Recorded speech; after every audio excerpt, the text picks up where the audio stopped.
The Buddhist society of इंडियाची 9वी बौद्ध धम्म परिषद ही उद्या कुडाळ येथे संपन्न होणार आहे। काही पदाधिकारी आपल्यासोबत आहेत। सर, काय सांगाल उद्याच्या कार्यक्रमाचं नेमकं कसं आयोजन करण्यात आलं आहे? दी बुद्धिस्ट सोसायटी ऑफ इंडिया अर्थात भारतीय बौद्ध महासभा ही डॉक्टर बाबासाहेब आंबेडकरांनी या देशातील बौद्धांसाठी स्थापन केलेली संस्था आहे, राष्ट्रीय संस्था आहे की ज्याला आम्ही आमची मातृसंस्था म्हणतो।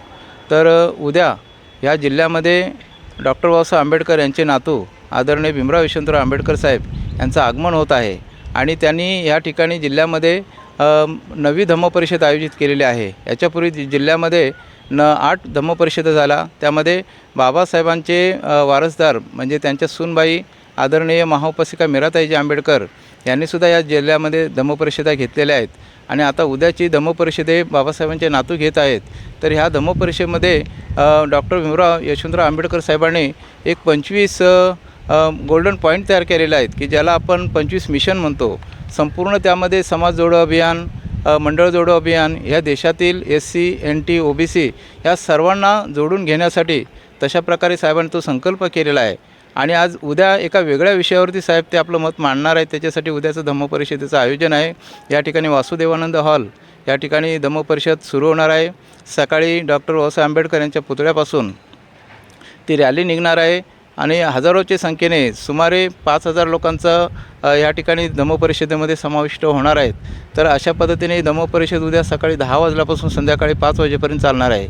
या धम्म परिषदेमध्ये स्वतः डॉक्टर भीमराव यशवंतराव आंबेडकर साहेब यांच्याबरोबर आमच्या संस्थेचे राष्ट्रीय कार्याध्यक्ष, अध्यक्ष, उपाध्यक्ष आदरणीय SK भंडारी साहेब, त्याचप्रमाणे महाराष्ट्र राज्याचे अध्यक्ष UG बोराडे, ह्या जिल्ह्याचे पालकमंत्री लवांदे गुरुजी, त्याचप्रमाणे प्रभारी अध्यक्ष भिकाजी कांबळे ही मान्यवर मंडळी ह्या उद्याच्या परिषदेला उपस्थित राहून मार्गदर्शन करणार आहेत।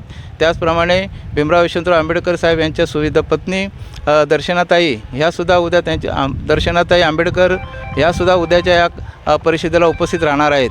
बरं सर, एवढे मान्यवर या ठिकाणी उद्या उपस्थित राहणार आहेत, नेमकी विचारांची कशी मेजवानी आम्हाला सगळ्यांना मिळणार? ते सर्वजण खूप चांगल्या एका विषयावरती 25 मिशन, त्याच्याप्रमाणे ह्या देशामध्ये डॉक्टर बाबासाहेब आंबेडकर यांची धम्मक्रांती कशी गतिमान करावी ह्या विषयावरती मार्गदर्शन करणार आहेत। त्याचप्रमाणे अबकड वर्गीकरण जे आहे, अनुसूचित जातीचं जे उपवर्गीकरण शासनाने केलेलं आहे, तर त्याला भारतीय बौद्ध महासभेचा विरोध आहे की आणि त्यासाठी त्या विषयावरसुद्धा डॉक्टर भीमराव यशवंतराव आंबेडकर हे खूप चांगल्या पद्धतीने मार्गदर्शन करणार आहेत।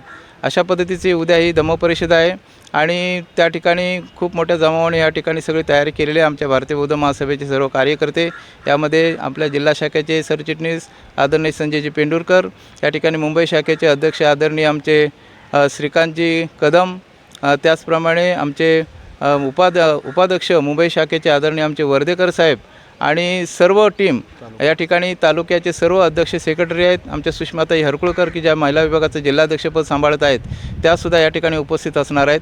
अशा प्रकारे उद्याचा कार्यक्रम हा भव्य दिव्य असणार आहे आणि संपूर्ण जिल्ह्यातील सर्वांसाठी हा कार्यक्रम असणार आहे की संपूर्ण जिल्ह्यामध्ये केवळ जाती अंताची लढाई, जातीभेद हा नष्ट व्हावा, समाजामध्ये समानता निर्माण व्हावी, अशा अर्थाने उद्याची धम्म परिषद ही केवळ बौद्धांसाठी नसून सर्व जाती अंत करण्यासाठीची उद्याची परिषद आहे आणि तशा पद्धतीचं उद्या मार्गदर्शन होणार आहे।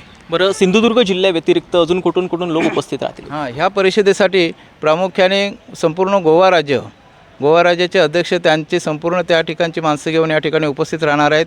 त्याप्रमाणे रत्नागिरी जिल्ह्यातून रत्नागिरीचे सर्व कार्यकर्ते, पदाधिकारी आणि रत्नागिरीतून मुंबईवरून सुद्धा चैत्यभूमीवरून धम्मरथ येत आहे की त्यामध्ये बौद्ध संघाचे संघनायक सुमित बोधी हे सुद्धा उद्या या ठिकाणी उपस्थित राहून संपूर्ण समाजाला हे उद्या धम्मदेशना देणार आहेत आणि त्यामुळे सर्वांना आम्ही आवर्जून आवाहन करू की उद्याची धम्म परिषद ही डॉक्टर भीमराव यशवंतराव आंबेडकर साहेब हे नेहमीप्रमाणे केवळ पारंपरिक बौद्ध धर्मावरती विषय न मांडता ही उद्याची जी धम्म परिषद ह्या जिल्ह्यामध्ये असणाऱ्या ज्या वेगवेगळ्या संघटना आहेत, बौद्धांच्या ज्या वेगवेगळ्या संघटना आहेत, तर त्या सगळ्या संघटनांनी एकत्र राहून कशा पद्धतीने समतेने काम करायला पाहिजे याच्यासाठी एक वेगळ्या पद्धतीचं उद्याचं भाषण हे साहेबांचं असणार आहे आणि ते अमूल्य असे भाषण असणार आहे। तर त्या भाषणासाठी मात्र जिल्ह्यातील सर्व जनतेने उपस्थित राहावं असं आम्ही आवाहन करतो। धन्यवाद सर, आपला वेळ आम्हाला दिल्यासाठी।